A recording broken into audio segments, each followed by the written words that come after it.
Welcome to Words in History, Historical Sources, and Words in Pictures. Essentially a visual vocabulary, and hopefully these pictures will help you to remember the definitions, associating pictures with definitions. There's three things I want to cover before we get started. The first is I would like you to fill in your Words in History sheet as you watch the video. Now, in order to do that, I would like you to pause the video when I say pause, and I'll say pause when I'm done talking about each word or slide. And lastly, at the end we'll get to practice identifying some types of sources using Abraham Lincoln as our historical person to study. So let's get started. This first word you may recognize, it's in a different form, prehistoric. And we may think of cavemen and dinosaurs when we hear that word, prehistoric. But prehistory is all history before the development of writing. So it naturally follows that any source from prehistory is a non-written source. And here are some examples of non-written sources. Lascaux Cave, with some famous cave paintings of our early ancestors, done by our early ancestors. Arrowhead tips made out of stone. Clay pots, and a progression of early ancestors' fossilized skulls. Prehistory. If I were trying to remember this definition, I would associate two words the most with it. Before writing. Pause. Non-written source. Well, there's three subcategories, you might say, of non-written sources, and that's fossils, artifacts, and oral traditions. And it has I have examples up here. We have again an early ancestor skull, fossilized skull, and a bone, also fossilized. Ancient Greek helmet, and a depiction of oral traditions being passed from one generation to another. Non-written source. Pause. Artifact. Any human made or modified object. The key here, made or modified. This is a dolerite stone, one solid stone that's been, well, modified, I guess you would say, with the law code of Hammurabi, a king from Mesopotamia. Here's a stone that's been modified into a hand axe or a cutting tool that our early ancient ancestors used to use. And over here we have what would be an artifact that has been made from stone. It's the carving of a very famous pharaoh in ancient Egypt named Akhenaten. Artifacts. Pause.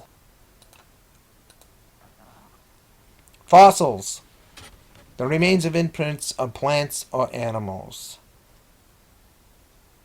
We've talked about this before. This is an imprint of a crayfish in stone. And over here we have the fossilized bones of a famous human ancestor, Lucy.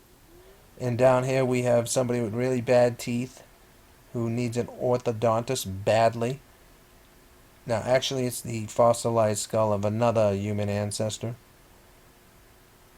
And remember, these fossils are not bone. They are bone turned to stone. Not bone, but stone. And the four key words in this definition for me are remains, imprint, plant, animal. Fossils. Pause. Oral traditions. Legends, myths, and beliefs that tell us something about a culture and are passed down by word of mouth. Now up here there's this interesting little website that has oral traditions that have been recorded. So oral traditions today, because of technology, don't necessarily have to be passed down by word of mouth. They can be recorded. One thing I'd like to add here is oral traditions really offer us something very important. Legends and myths are usually thought to be fictional stories and not true. But that legends and myths can still tell us a lot about a culture. For instance, this is not an old tradition anymore, but in the United States there was a story about George Washington cutting down a cherry tree in his backyard. And when his father comes home, George fesses up to his father and says, "Father, I cannot tell a lie. I chopped down the cherry tree." Now, this is a myth from American history, but that myth is supposed to tell us something about the values of not only George Washington, but of America, and that value is honesty. Oral traditions. Pause. Written source. Any written language in any type of format. Here we have the Rosetta Stone with 3 different languages written on it. This is cuneiform writing from Mesopotamia, imprinted into wet clay and then hardened in the sun and dried out. And over here is a scroll made of papyrus, a plant which grows along the Nile in Egypt. One last thing about written sources. In prehistory, it's harder to know or be more accurate about history. But when written sources come along, historians can be more accurate about history. They can't necessarily get to the complete truth, but we certainly have much more detail about the time period that the written source comes from because of the fact that there is a written language on the source. So writing was such an important discovery in the recording of history. Pause. So before we get to our last couple of words, we have to think of this idea of evaluating a source. And there are questions we need to ask, like who created the source? What kind of source is it? Was the source created? When was it created? And that when will lead into our next 2 words. Lastly, why was it created? All these questions about sources are very important because it can lead to other issues with sources, and that is an issue like bias. Let me see if I can define this word bias in your own terms. Let's say cafeteria definition. You're in the cafeteria with your friend, and your friend gets into an argument with somebody else who you don't know, and it escalates, and all of a sudden the 3 of you are in the principal's office. Your principal asks, "What's the story?" Your friend gives his version. The other kid gives his version. Now it's your turn.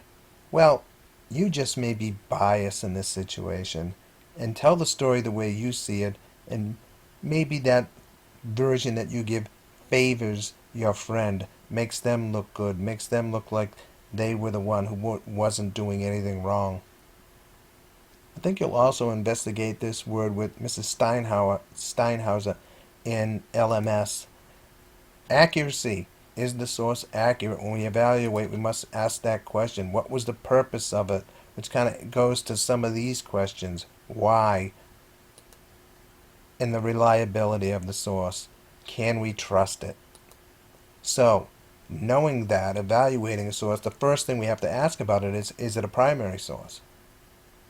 And this is a source that's recorded at the time of the event. Okay? So, if we wanted to know about gladiators, this helmet or gladiator helmet would be a primary source. It was worn by a gladiator in ancient Rome in the Colosseum. If we want to know about Akhenaten, and the statue that we saw earlier, the pharaoh from ancient Egypt, well, this is a relief carved into the side of a building. This would be a primary source if we wanted to study about Akhenaten.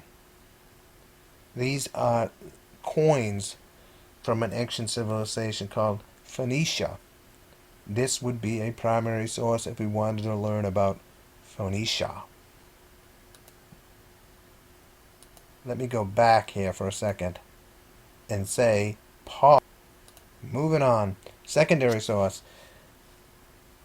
Well, there's one key thing about the secondary source, and they're created by studying the primary sources.